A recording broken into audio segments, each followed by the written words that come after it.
Friends, welcome back to Nitya वेज academy. तो आज इस वीडियो के अंदर हम बात करने वाले हैं एज ऑफ रिवाइवल के बारे में। हमारा आज का टॉपिक है एज ऑफ रिवाइवल। तो पिछले वीडियो लेक्चर्स के अंदर हमने 64 तक का टाइम पढ़ लिया है। 64 का टाइम था 1330 से लेकर 1400 तक का। तो 1400 तक का टाइम पीरियड हम कवर कर चुके हैं। अगर आपने वो वीडियोस नहीं देखी है तो आप प्लीज वो वीडियोस जरूर देख लें ताकि आपको अच्छे से कंसेप्ट समझ आ सके।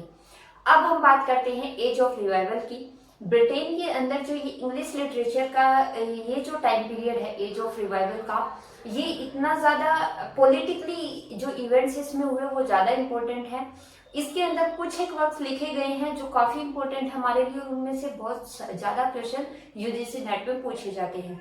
तो पहले हम पढ़ते हैं इस एज ऑफ रिवाइवल की ऑल जो कंडीशंस हैं, पॉलिटिकल सोशल जो कंडीशंस हैं उनके बारे में, रिलीजियस कंडीशंस के बारे में। और जो नेक्स्ट लेक्चर होगा उसके अंदर हम डिस्कस करेंगे हमारे इसके जो इम्पोर्टेंट वर्क्स हैं इस टाइम पीरियड के।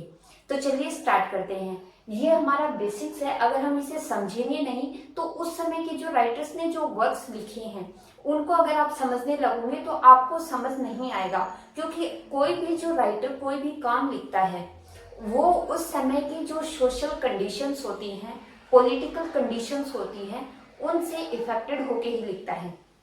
तो अगर आपको उस समय का पता ही नहीं है कि उस समय में क्या चल रहा है, तो उस समय के जो वर्क्स लिखे गए हैं तो जो हमारे लिए काफी इम्पोर्टेंट है, तो आप उनको उनके अच्छे से समझ ही नहीं पाओगे, उनके बारे में आपको फैक्ट्स अच्छे से माइंड में क्लियर होंगे ही नहीं। तो इसलिए बेहद जरूरी है कि सबसे पहले हम ये जाने कि वो समय जो है उस समय की कंडीशंस क्या है, उस समय चल क्या रहा है, ताकि जो हम राइटर्स के काम पढ़ेंगे, उनके वर्क्स के बारे में पढ़ेंगे तो हमें साफ पता लगेगा कि जो उस समय का जो पोइट्स थे, राइटर्स थे, ऑथर्स थे, उनका माइंडसेट क्या था। तो चलिए स्टार्ट करते हैं आज का लेक्चर। आज का हमारा लेक्चर है age of revival. Age of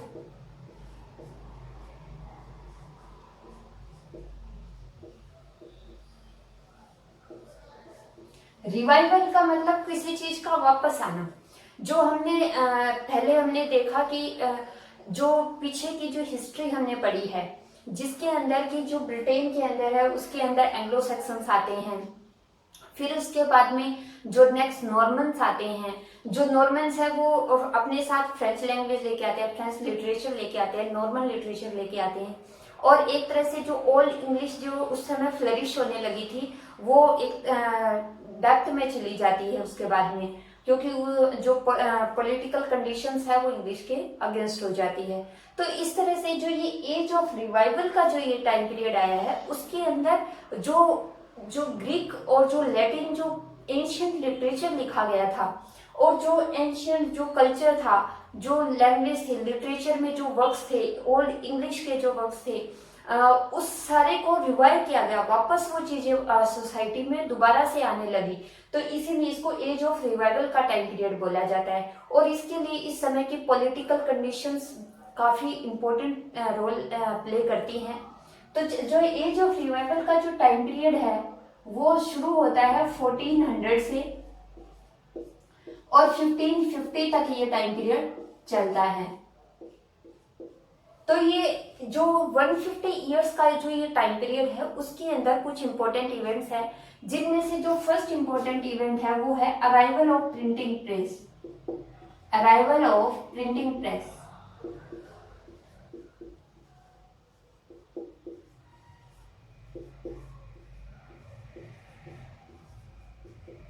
जो प्रिंटिंग प्रेस है वो इस समय में यूरोप के अंदर और इंग्लैंड में आती है।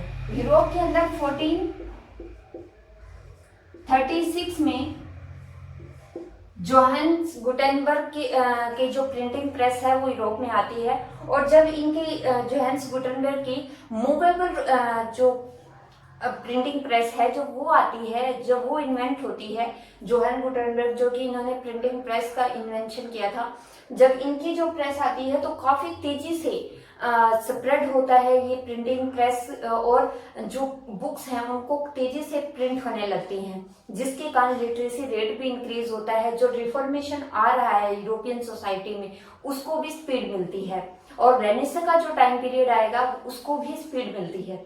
तो इस तरह से 1436 में जोहान गुटेनबर्ग का प्रिंटिंग प्रेस आता है। लेकिन हम बात कर रहे हैं इंग्लैंड की, हमारा फोकस इसमें है ब्रिटेन। जो ये लेक्चर सीरीज है उसमें ब्रिटिश लिटरेचर की बातें हो रही है, तो हमारा फोकस होगा ब्रिटेन, इंग्लैंड। तो इंग्लैंड में कब आई? तो इंग्लैंड के अंदर अगर हम बात करें प्रिंटिंग प्रेस की, तो इंग्लैंड के अंदर आती है 1476 में, जब विलियम कैक्सटन यहां पर प्रिंटिंग प्रेस को लेकर के आते हैं। और जब ये विलियम कैक्सटन प्रिंटिंग प्रेस को लेकर के आते हैं, तो इसके बाद में इंग्लैंड के अंदर भी काफी तेजी से जो बुक्स हैं उनका प्रिंट होनी शुरू होती है, लिटरेसी रेट इंक्रीज होना शुरू होता है। और इसी के कारण पॉलिटिकल कंडीशंस में भी चेंजेस, जो पॉलिटिकल कंडीशंस होती है उनको भी ये काफी इफेक्ट करता है। तो अब सबसे पहला तो यहाँ पर यही पॉइंट था कि ब्रिटेन के अंदर इस समय में प्रिंटिंग प्रेस आई। जो सेकंड जो इस समय में जो इवेंट हुआ वो था रिफॉर्मेशन।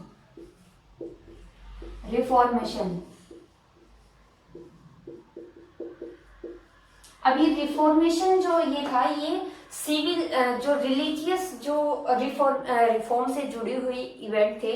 इसमें क्या था, इस समय में जो 14th सेंचुरी, जो चौसर का जो टाइम पीरियड था, उस समय में हमने देखा था कुछ इवेंट्स हमने जाने थे, जैसे क्रूसेड्स के बारे में और जो 100 ईयर वॉर्स के बारे में, और इसके साथ ही हमने जो ग्रेट फेमाइन आया था उसके बारे में पढ़ा था, और जो ब्लैक डेथ का जो इवेंट हुआ था उसके बारे में पढ़ा था।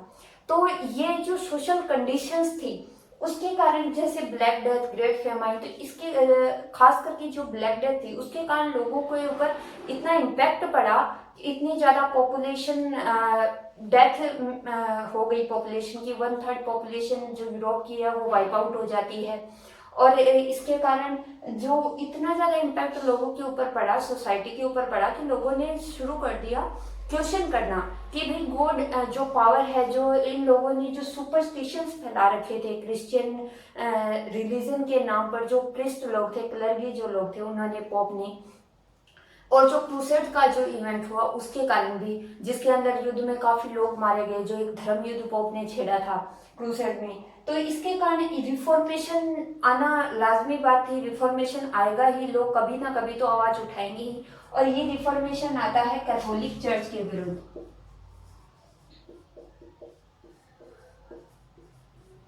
वास्तव में तो ये जो रिफॉर्मेशन है ये स्टार्ट होता है इटली से, इटली, जर्मनी, इन जगहों से। यूरोप के अंदर मार्टिन लूथर इस सारे टाइम पीरियड में एक इम्पोर्टेंट पर्सनैलिटी है, जो हम यूरोपियन लिटरेचर जब पढ़ेंगे तब इनकी बात हम यहाँ पे करेंगे। लेकिन यहाँ पर हमें थोड़ा इनके बारे में जान लेना जरूरी है, क्योंकि मार्टिन लूथर का इन्फ्लुएंस इस समय में इंग्लैंड का जो इन्वायरमेंट है उस पर भी पड़ रहा है। तो जो मार्टिन लूथर है, इन्होंने जो क्लर्गी जो पर्सन्स होते हैं चर्च में, इनकी एक प्रैक्टिस होती है जिसको बोला जाता है इंडल्जेंस।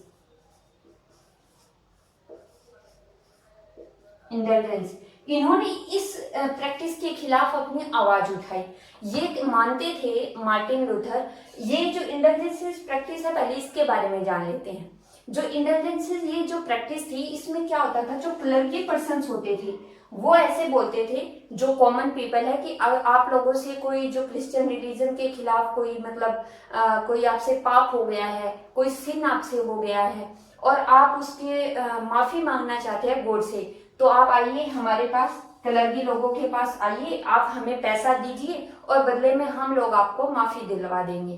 तो इस तरह से जो ये एक तरह से ये फेक जो लूटपाट चलती थी लोगों से पैसे ऐंठने के लिए, जो ये करप्शन जो चर्च में फैला हुआ था, इसके खिलाफ मार्टिन लूथर ने अपनी आवाज उठाई, और इन्होंने 1517 के अंदर 95 थीसिस,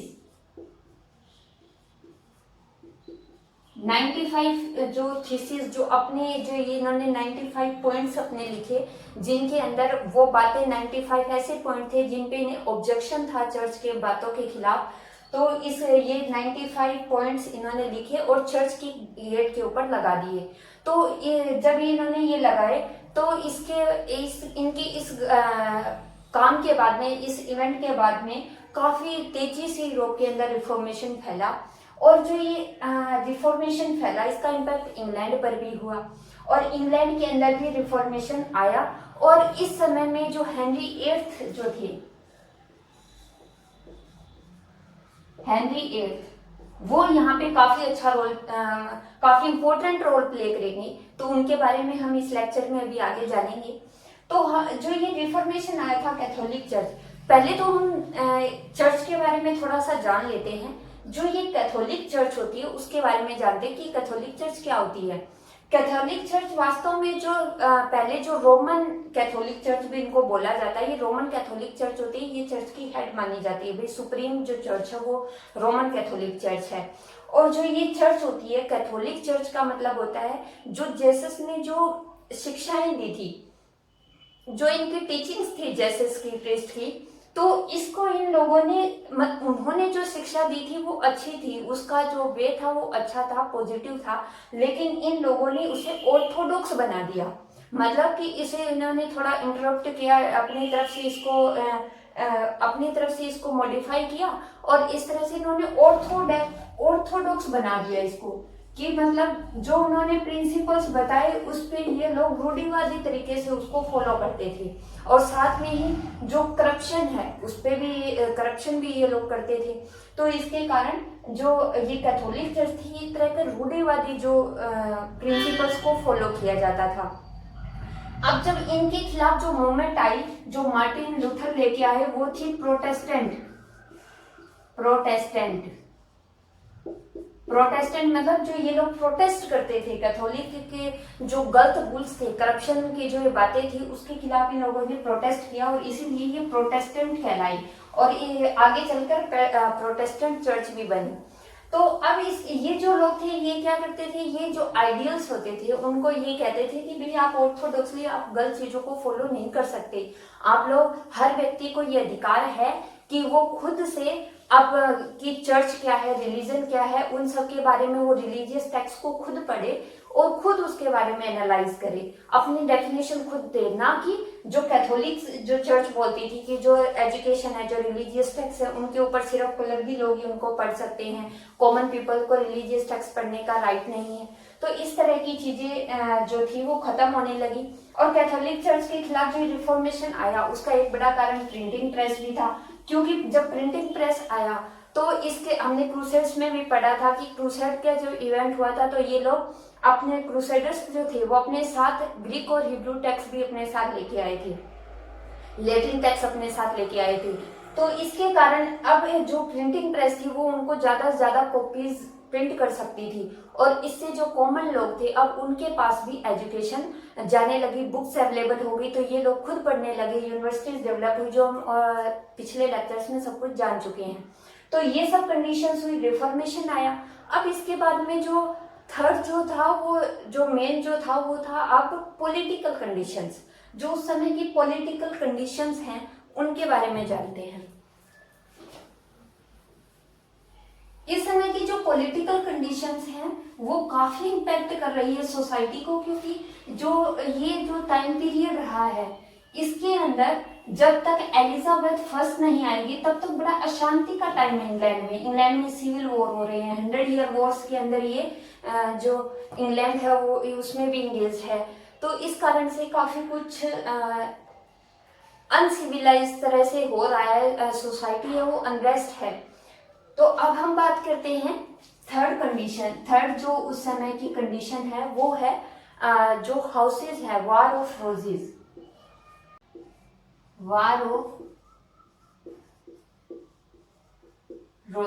जो ये वार ऑफ रोजेस का जो ये इवेंट है ये चला था 1455 से लेकर के 1485 तक, 30 इयर्स तक ये चला था।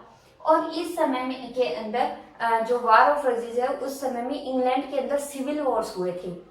तो ये जो वार ऑफ रोजेस क्या था इसके बारे में जानते हैं। हमने पढ़ा था 100 ईयर वॉर्स के अंदर, हमने जो इंग्लैंड का जो हाउस था उसके बारे में पढ़ा था। इंग्लैंड और फ्रांस दोनों के हाउस थे, जो रॉयल हाउस थे, जो आपस में लड़ाई कर रहे थे। किसके लिए? ओनरशिप ऑफ लैंड की ओनरशिप के लिए, ओनरशिप ऑफ लैंड। तो जो वार ये इंग्लैंड का जो हाउस था उसका नाम आपको याद होगा, और अगर याद नहीं है तो आप वीडियो देखिए, पीछे की रेफर कीजिए। हाउस ऑफ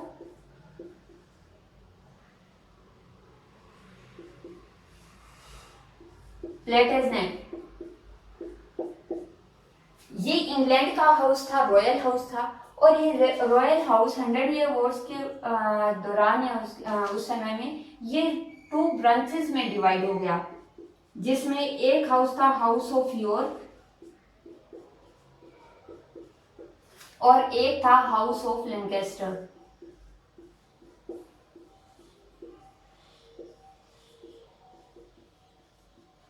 तो जो ये दोनों हाउस थे, ये दोनों ही जो इंग्लैंड की जो थ्रोन थी, जो क्राउन था, उसको ये लोग चैलेंज करते थे। दोनों कहते थे कि मेरा अधिकार है, मेरा अधिकार, और इसलिए ये थ्रोन के लिए ये दोनों आपस में लड़ते रहते थे। तो इसके इन दोनों हाउसेस के सिंबल थे, इनका था white rose house of York का, और हाउस ऑफ लैंकेस्टर का था red rose. House of Lancaster का रेड रोज और इनका व्हाइट रोज। तो ये जो पार्लियामेंट के अंदर ये जो दोनों हाउसेस जो थे, इन जो नोबल्स थे, नाइट्स थे, उनको बोला जाता था कि पार्लियामेंट में दोनों फ्लोर्स रखे जाते थे और बोला जाता था भाई आप इन दोनों में से एक फ्लोर को चूज कर लो।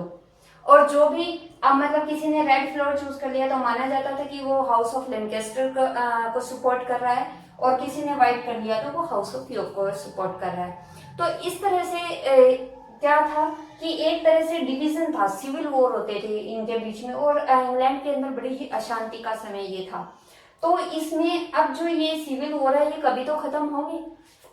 तो ये खत्म होते हैं 1485 में, जब होता है बैटल ऑफ बॉसवर्थ। ये जो बैटल ऑफ बॉसवर्थ है ये होती है 22 अगस्त 1485 को। और जो ये बैटल होती है बैटल ऑफ बॉसवर्थ, इसके अंदर एक तरफ से जो हाउस ऑफ यॉर्क और हाउस ऑफ लैंकेस्टर दोनों इस आमने सामने हैं, और जो हाउस ऑफ यॉर्क है इसकी हार हो जाती है, इसमें हाउस ऑफ लैंकेस्टर जीत जाता है। तो अब जो हाउस ऑफ लैंकेस्टर उसके जो रिप्रेजेंटेटिव उसकी तरफ से जो युद्ध में पार्टिसिपेट कर रहे हैं वो है ट्यूडर डायनेस्टी, ट्यूडर्स। ये वेलिश ओरिजिन के पीपल हैं, इनका रिलेशन है इनके साथ में, मतलब कोई मैरिज रिलेशन होगा। इस तरफ की जो क्वीन है वो यहाँ से बिलोंग करती है, वेलिश ओरिजिन। और ये इनकी तरफ से यहाँ पे जो युद्ध में है वो है हेनरी सेवंथ। और हाउस ऑफ यॉर्क की तरफ से जो युद्ध कर रहे हैं वो है रिचर्ड थर्ड, जो उस समय इंग्लैंड के किंग है। रिचर्ड थर्ड उस समय युद्ध कर रहे हैं, और इधर से हेनरी सेवंथ है। तो जो हेनरी सेवंथ है वो रिचर्ड थर्ड की जो डेथ हो जाती है युद्ध में, ये मारे जाते हैं, और हेनरी सेवंथ मतलब हाउस ऑफ लैंकेस्टर जीत जाता है। तो अब जो हेनरी सेवंथ है ये हाउस ऑफ यॉर्क की एक डॉटर से शादी करते हैं, और वो डॉटर है एलिजाबेथ ऑफ यॉर्क। इससे हेनरी सेवंथ शादी करते हैं, और इस तरह से ये जो दोनों हाउस है इनके बीच में मैरिज रिलेशन बन जाता है। और इस तरह से अब कोई भी अब इस तरह से जो उत्तराधिकार है, सक्सेशन की तो लड़ाई नहीं रही, क्योंकि अब तो सीधा सा ही पता है कि जो इन दोनों का जो बच्चा होगा वही आगे इंग्लैंड का राजा होगा। तो इस तरह से अब यहाँ से एक नई स्टोरी शुरू होती है, वॉर ऑफ रोजेस खत्म होता है, और हाउस ऑफ लैंकेस्टर है वहां से अब एक नई डायनेस्टी शुरू होती है, और वो डायनेस्टी है ट्यूडर डायनेस्टी।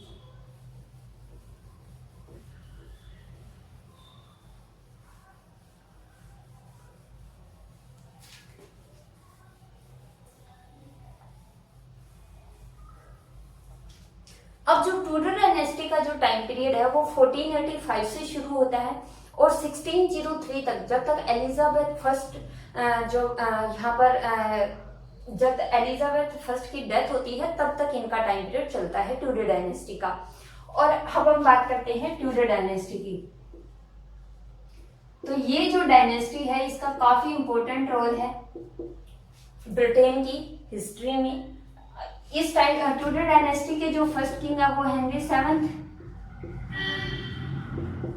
तो हेनरी सेवंथ जिस टाइम पर ब्रिटेन की गद्दी संभालते हैं 1485 के अंदर, तो उस समय जो ब्रिटेन की कंडीशन होती है, सिविल वॉर्स में फंसा हुआ है, 100 ईयर वॉर्स में फंसा हुआ था, क्रूसेड्स के इवेंट्स थे, तो इसके कारण ब्रिटेन के जो पैसा जो पावर है वो सब युद्धों में खर्च हो गई थी, वॉर्स में खर्च हो गई थी।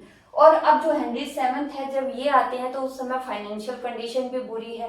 तो ये सबसे पहले आकर के यहाँ पर जो रिस्टोर करते हैं, सबसे पहले ये क्या रिस्टोर करते हैं, नेशन का फाइनेंस। ये ऐसी पॉलिसीज बनाते हैं तो जिससे कि जो नेशन का फाइनेंस है वो रिस्टोर होता है। और इसके बाद में ये जो जुडिशियल सिस्टम है उसको भी ये इम्प्रूव करते हैं।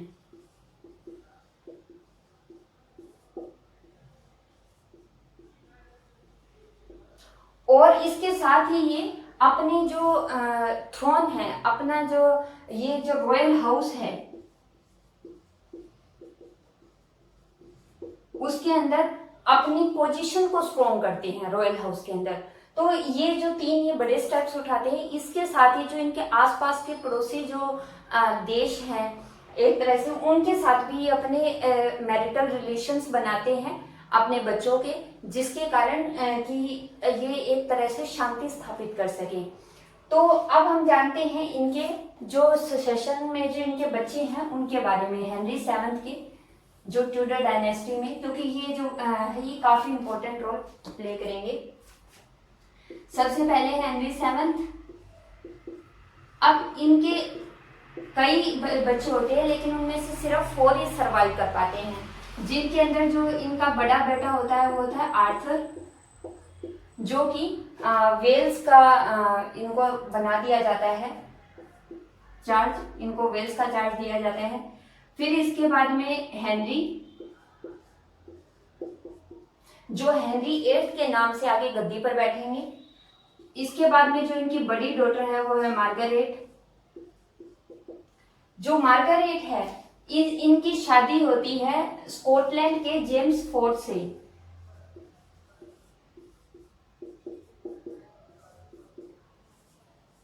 जेम्स फोर्थ ऑफ स्कॉटलैंड, इनसे इनकी शादी जो होती है वो एक तरह से पॉलिटिकल एग्रीमेंट के तहत होती है कि उस समय में जो स्कॉटलैंड था उसने इंग्लैंड के खिलाफ ये लोग युद्ध की तैयारी कर रहे थे, और जो हेनरी सेवंथ थे उन्होंने एक पीस ट्रीटी की, और उस पीस ट्रीटी के तहत जो समझौता हुआ उसमें जो मार्गरेट थी, इन्होंने अपनी डॉटर मार्गरेट की शादी जेम्स फोर्थ जो किंग है स्कॉटलैंड के उनसे कर दी।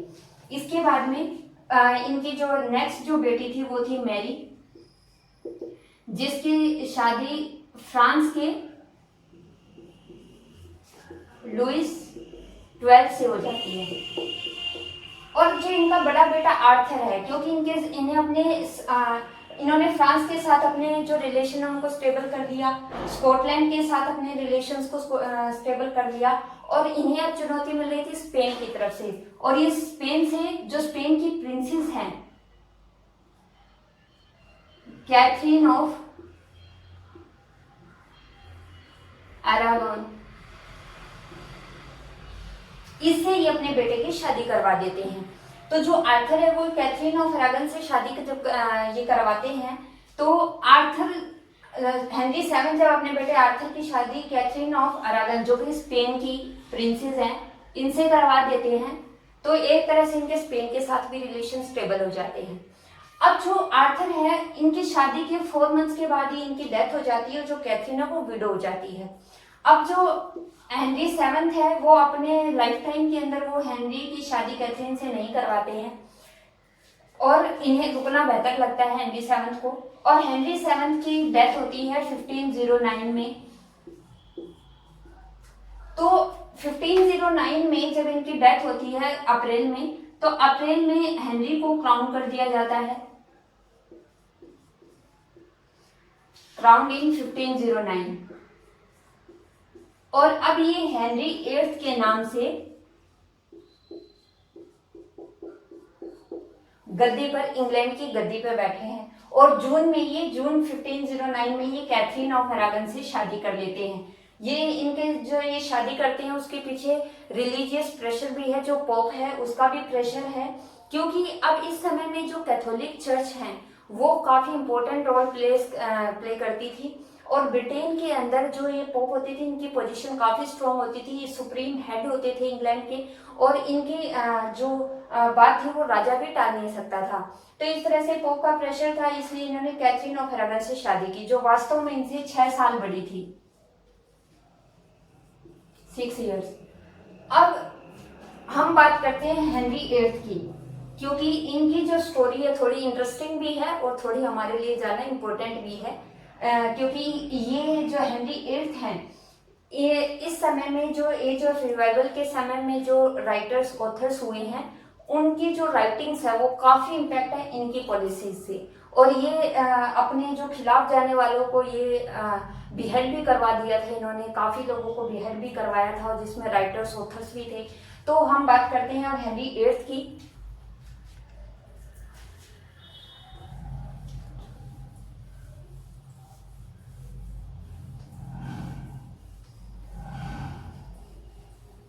जो हेनरी 8 हैं ये 1509 में गद्दी पे बैठते हैं, और ये इनका शुरू में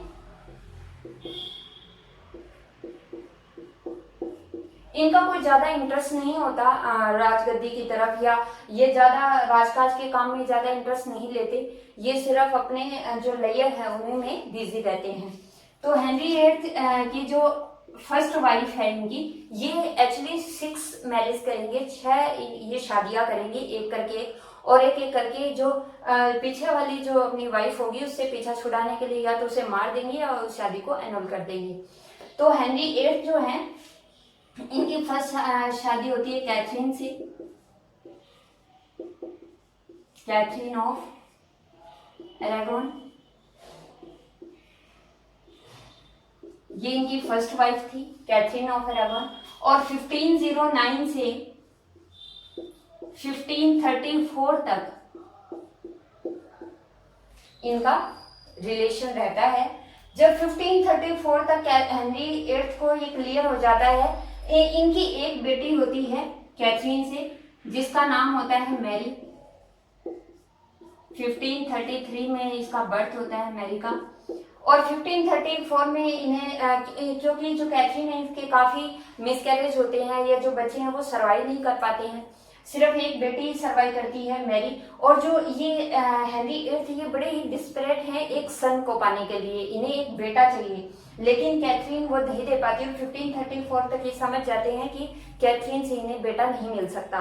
तो ये अब ये सोचते हैं कि कैथरीन से इन्हें ये अपनी मैरिज को एनोल कराना चाहते हैं, एनोलमेंट ऑफ मैरिज। एनोलमेंट होता है, एक होता है डिवोर्स। डिवोर्स में होता है कि जो आप कि फर्दर आपका कोई रिलेशन नहीं होगा तो वो डिवोर्स होता है, लेकिन उससे पहले जो शादी होती है वो वैलिड होती है, उससे अगर बच्चे हैं तो वो भी लेजिटिमेट होते हैं। लेकिन एनोलमेंट के अंदर क्या होता था कि जो एनोलमेंट के में अगर शादी को एनोल कर दिया जाए तो वो शादी नल एंड वॉइड प्रूव हो जाती थी, मतलब जो उससे बच्चे हुए हैं वो भी इलिजिटिमेट चाइल्ड बन जाते थे, उस शादी का कोई भी अस्तित्व नहीं रहता था, वो अमान्य शादी होती थी। तो जो ये एनरोलमेंट करवाना चाहते हैं तो अब ये चर्च से परमिशन मांगते हैं हेनरी 8, लेकिन चर्च जो है, जो पोप है उसके ऊपर, जो चर्च है उसके ऊपर प्रेशर है, रोमन कैथोलिक चर्च के ऊपर प्रेशर है चार्ल्स फिफ्थ का, जो कि स्पेन का किंग है इस समय। और जो चार्ल्स फिफ्थ है ये एक तरह से ये जो कैथरीन है ये इनकी बुआ लगती है चार्ल्स फिफ्थ की, क्योंकि स्पेन से बिलोंग करते हैं ना, स्पेन की किंगडम, मतलब एक तरह से इनका भतीजा है, ये इनकी आंट है, बुआ है। और ये अपनी बुआ के साथ इस तरह गलत होता नहीं देख सकते। तो ये चार्ल्स फिफ्थ प्रेशर डालते हैं चर्च पे, और चर्च जो है वो इस शादी के एनोलमेंट के लिए राजी नहीं होती, क्योंकि ये जो एनोलमेंट था ये गलत था। तो इस पर जो हेनरी एट्थ है उन्होंने काफी कोशिश की, लेकिन कोई रास्ता जब इन्हें नजर नहीं आया उस समय में। अब जो हेनरी एट्थ का जो ये लाइफ टाइम है ना, उसमें एक ऑथर है विलियम टेंडल, उनकी जो राइटिंग्स है, उनकी बुक आएगी, उसका काफी इम्पैक्ट है। तो जब हम टेंडाल को पढ़ेंगे तो ये सब पढ़ेंगे कि उसका जो इम्पैक्ट इनके ऊपर हेनरी एट्थ पे हुआ। और इसके बाद में इन्होंने एक सुपरमेसी एक्ट पास किया पार्लियामेंट में। पार्लियामेंट ने एक सुपरमेसी एक्ट पास किया। सुपरमेसी एक्ट क्या था कि अब पार्लियामेंट के अंदर कोई भी एक्ट, उस समय में क्या था, उस समय में ये जो राजा है, राजतंत्र है, एक तरह से मोनार्की है, तो पार्लियामेंट वही करेगी जो राजा चाहेगा। और जिन लोगों ने इसके खिलाफ आवाज उठाई उनको मरवा दिया गया, उनको बेहद कर दिया गया। तो इस तरह से जो सुपरमेसी एक्ट एक पास हुआ, इस एक्ट ये जो एक्ट पास हुआ इसमें क्या था कि जो चर्च है उसका जो हेड है, सुप्रीम जो हेड है वो अब किंग को माना जाएगा। सुप्रीम जो हेड है वो किंग होगा, ना कि पोप। तो एक तरह से पोप का जो पद है वो घटा करके छोटा कर दिया गया। और इस तरह से जो रोमन कैथोलिक चर्च है, रोमन कैथोलिक चर्च, उससे जो इनका ब्रेकअप एक तरह से हो गया, रोमन कैथोलिक चर्च से इनका जो रिलेशन है वो ब्रेकअप हो गया किंग ऑफ इंग्लैंड का। अब इसके पीछे जो विलियम टेंडेल जो थे, इनको भी जिम्मेवार माना जाता है। इनकी एक बुक आई थी जिसके अंदर इन्होंने बोला था कि जो किंग होता है उसके जो कैथोलिक चर्च है उसका जो हेड है वो किंग को होना चाहिए, ना कि किसी पोप को।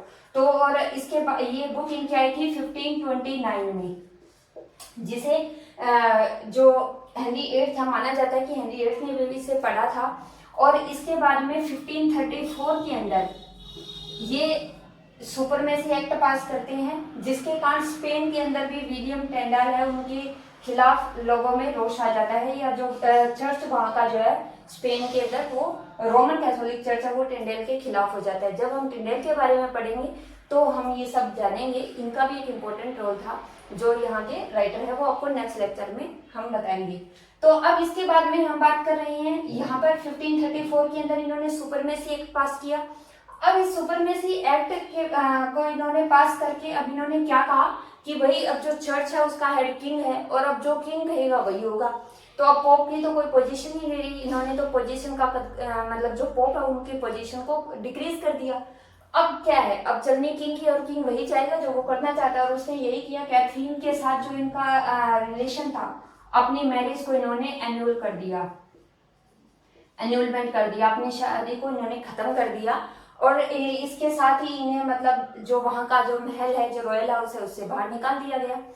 अब ये जो एन्यूलमेंट जो हुआ इसका काफी लोगों ने विरोध किया, और जिन्होंने विरोध किया उन लोगों को मार दिया गया। अब इस एन्यूलमेंट के बाद में एक एक्ट पास होता है,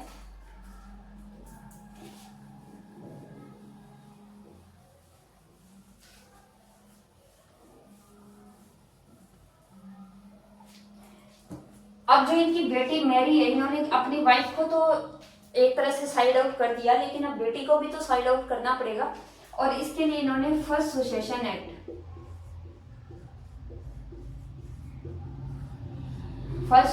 एक्ट पास किया, जिसके तहत इन्होंने मैरी को एक इलिजिटिमेट चाइल्ड घोषित कर दिया कि ये बच्चा है, ये गैरकानूनी है, उसके सारे अधिकार खत्म कर दिए मैरी के। और अब जो मैरी है वो लाइन ऑफ सुसेशन में दावेदार नहीं रही, अब वो गद्दी की दावेदार नहीं हो सकती थी।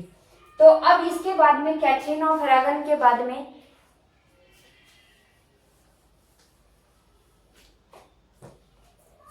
अब इसके बाद में जो कैथरीन है उसको नजरबंद करके ही रखा गया इन्हें, और 2 साल के बाद में 1536 में इनकी डेथ हो जाती है। अब इसके बाद में ये सेकंड जो मैरिज करते हैं वो करते हैं एनी बोलेन से। अब एनी बोलेन से जो ये मैरिज करते हैं तो इनसे इन्हें एक डॉटर होती है एलिजाबेथ। जो कि एलिजाबेथ फर्स्ट के नाम से आगे जाकर रूल करेगी। तो एनी बोलेन की ये जो डॉटर है एलिजाबेथ, इसका बर्थ होता है 1536 में, और 1536 में इनका एनी बोलेने जो है इनकी बेटी का बर्थ होता है। और इसके बाद में एनी बोलेने को भी कोई आगे जो बच्चे होते हैं वो नहीं रह पाते, मिसकैरेजेस होते हैं इनके, और हेनरी VIII को एनी बोलेने से भी कोई लड़के की प्राप्ति नहीं होती, कोई लड़का इन्हें नहीं मिलता। और इसके बाद में ये 1540 के अंदर ये एनी बोलेने के ऊपर अडल्ट्री के चार्ज लगवा देते हैं, झूठे, मतलब इन्हें झूठे आरोप में किसी तरह इन्हें एनी बोलेने के साथ भी अपनी मैरिज को एन्योल करना था ताकि ये नेक्स्ट मैरिज कर सके। और इसके लिए इन्होंने एनी बोलेने को अपने रास्ते से हटाने के लिए इनके ऊपर एडल्ट्री का चार्ज लगा करके इन्हें बिहेड करवा दिया, इन्हें इनका सिर कटवा दिया, इन्हें मरवा दिया। अब इसके बाद में ये फ्री थे और इन्होंने अब अपनी थर्ड मैरिज की जेन सैम्यूल।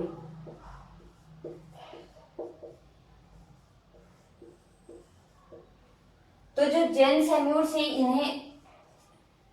इनसे इन्हें फर्स्ट अपना इन्हें लड़का मिला, इनसे इन्हें लड़का हुआ इनके एडवर्ड सिक्स्थ, जो कि आगे जाकर राजा बनेगा। जेन सैम्यूल से इन्हें लड़का हुआ, लेकिन ये डिलीवरी के टाइम पे ही जेन सैम्यूल की डेथ हो जाती है। इसके बाद में ये फोर्थ मैरिज करते हैं एनी ऑफ क्लीव्स से, और इसके बाद में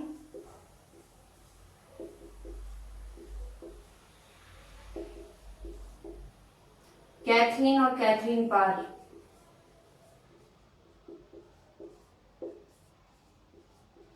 जो कैथरीन पार है इनके समय में थर्ड सुसेशन एक्ट पास होता है।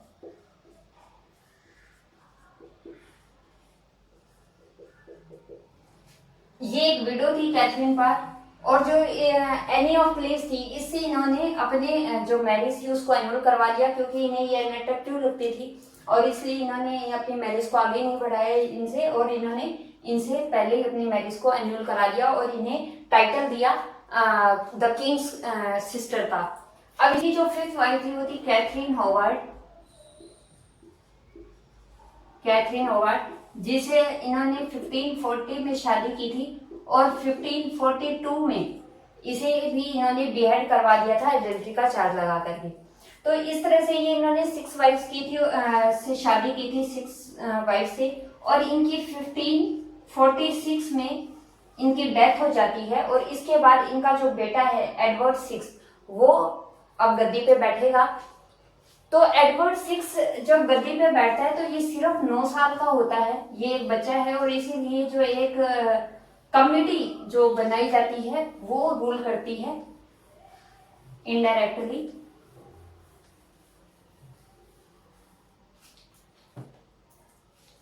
तो अब आते हैं एडवर्ड 6। एडवर्ड 6 जो है ये 1546 से 1553 तक ही ये रहते हैं, और इसके बाद में ये बीमार हो जाते हैं और इनकी मृत्यु हो जाती है। तो ये छोटी सी उम्र में ही ये इनकी डेथ हो जाती है एडवर्ड 6 की। अब इसके बाद में जो सेशन में जो थर्ड सेशन एक्ट पास हुआ था उसके अनुसार मैरी और जो एलिजाबेथ है वो भी लिजिटिमेट चाइल्ड बन गए हैं, लेकिन एडवर्ड 6 की जो कमेटी जो इनकी तरफ से इनडायरेक्टली रूल करती थी, उन्होंने इनकी एक कजन थी जेन ग्रे,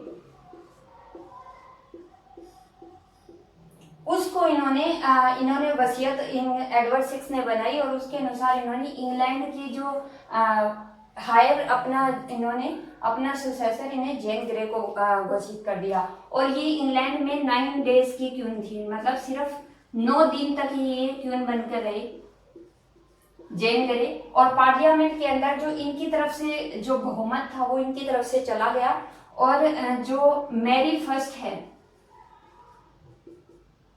मैरी जो है उसको जो पार्लियामेंट के जो लोग थे उन्होंने मैरी फर्स्ट को समर्थन दिया, तो इनकी तरफ से ये सिर्फ 9 दिन ही रह पाई।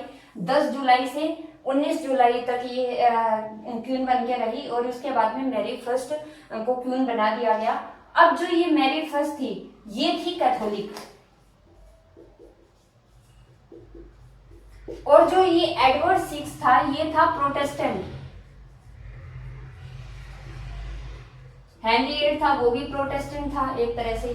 जो ये एडवर्ड सिक्स था ये प्रोटेस्टेंट था। इसके रूल के अंदर जो प्रोटेस्टेंट जो लोग थे, अब क्या था उस समय की जो सोसाइटी थी उसमें जो चर्च है, कैथोलिक चर्च है, उसके खिलाफ प्रोटेस्टेंट मूवमेंट आ रहा था ना, रिफॉर्मेशन आ रहा था। तो ये एडवर्ड सिक्स के राइन के अंदर तो प्रोटेस्टेंट्स को बढ़ावा मिला और जो कैथोलिक लोग थे उनको दबाया गया, उनको मारा गया। और यही काम जब मैरी फर्स्ट आई वो कैथोलिक थी और इसने आकर के वही किया, प्रोटेस्टेंट्स को मारा और कैथोलिक लोगों को बढ़ावा दिया। तो काफी ब्लडशेड मैरी ने अपने टाइम में करवाया, काफी लोगों को इसने मरवा दिया, प्रोटेस्टेंट्स को, और इसके साथ इसने जेन ग्रे को भी मरवा दिया। जेन ग्रे और उनके हस्बैंड को भी इसने बीहड करवा दिया था, क्योंकि इसे डर था कि कहीं ये लोग उससे वापस गद्दी ना ले ले, क्योंकि जो जेन ग्रे थी वो भी प्रोटेस्टेंट थी और ये प्रोटेस्टेंट थी, इसीलिए जो एडवर्ड सिक्स जो थे इन्होंने इन्हें अपना आयर नियुक्त किया था। तो अब इसके बाद में मैरी फर्स्ट का जो पीरियड रहता है वो 1553 से 58 तक का टाइम पीरियड रहता है। ये 5 साल ही रह पाती है, इसके बाद इन्हें बीमारी हो जाती है, कैंसर हो जाती है और इसके कारण इनकी डेथ हो जाती है। तो 1558 तक ये जो टाइम पीरियड था इस कारण इनको एक टाइटल दिया गया ब्लडी मैरी का।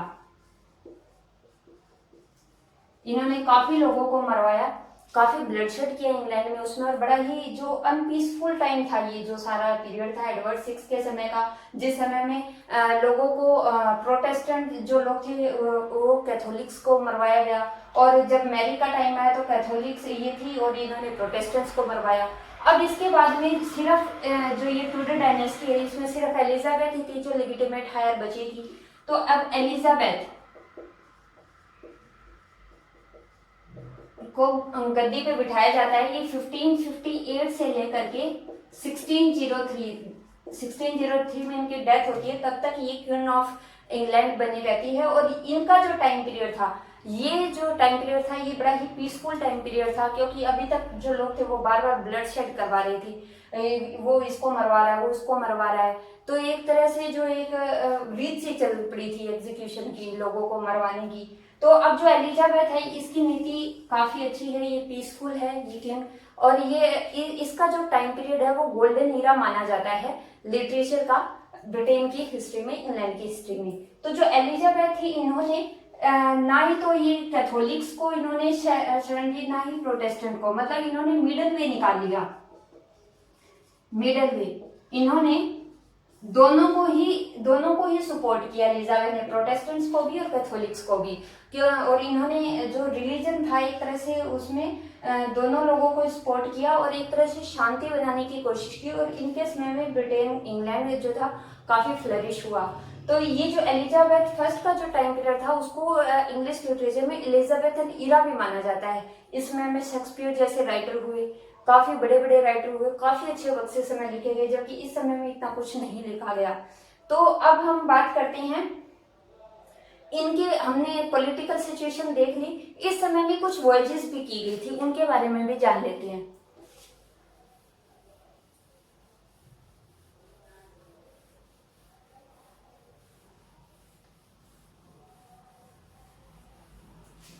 इस समय में कुछ यात्राएं भी की गई थी, क्योंकि एक तरह से जो वर्ल्ड को एक्सप्लोर करने का काम भी यूरोप में चल रहा था।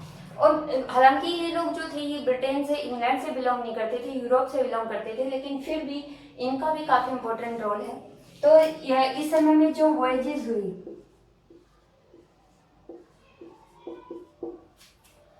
दो लोग मेनली थे जिन्होंने, एक ने अमेरिका को इन्वेंट किया और एक ने इंडिया को डिस्कवर किया था। तो डिस्कवर किया अमेरिका को और इंडिया को भी डिस्कवर किया। तो सबसे पहले जो थे वो थे कोलंबस, जो फर्स्ट थे वो थे कोलंबस। इन्होंने 1492 में अमेरिका को डिस्कवर किया, और जो सेकंड थे वो थे वास्को डी गामा।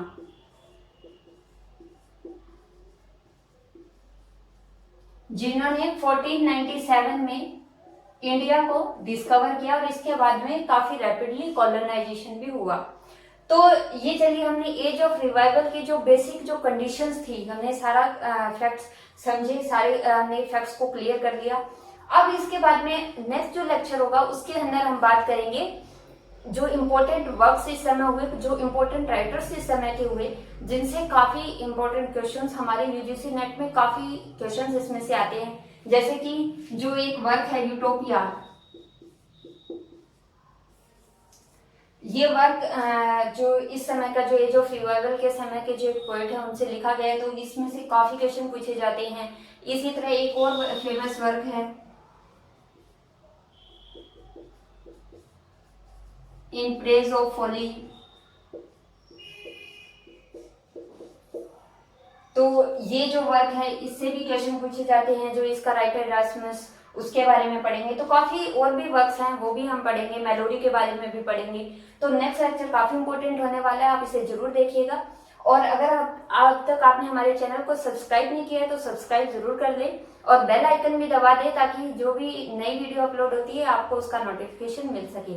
तो चलिए इसी के साथ हमारा ये लेक्चर यहीं खत्म होता है, मिलते हैं नेक्स्ट लेक्चर में। और अगर आपको इस लेक्चर की पीडीएफ चाहिए तो आपको डिस्क्रिप्शन बॉक्स में टेलीग्राम का लिंक दिया गया है, वहां जाकर के आप इसके पीडीएफ भी ले सकते हैं। तो अपनी तैयारी को अच्छा बनाइए, बेहतर बनाइए, प्रैक्टिस कीजिए, रोज पढ़िए, मेहनत कीजिए। और इसी के साथ मिलते हैं नेक्स्ट वीडियो में। Till then keep practising. Thank you.